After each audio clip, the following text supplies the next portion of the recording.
ساتھ تشریف لائیں گے نونہال محمد حسین۔ میڈم اسپیکر صاحبہ، آج کی اسمبلی کا موضوع ہے باشعور قوم محفوظ ملک۔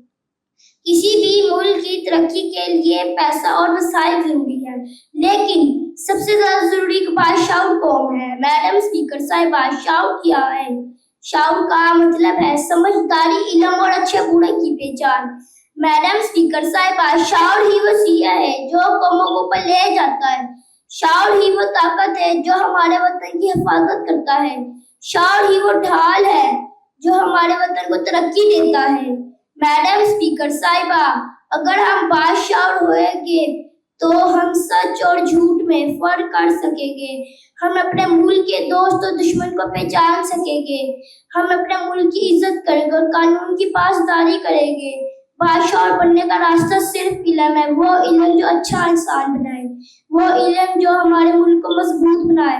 میڈم اسپیکر صاحبہ، اگر ہم پڑھ سکیں گے تو ہماری سوچ بڑی ہوگی، ہم مسائل کا حل نکال سکیں گے، ہم متحد ہو کر رہ سکیں گے۔ شکریہ۔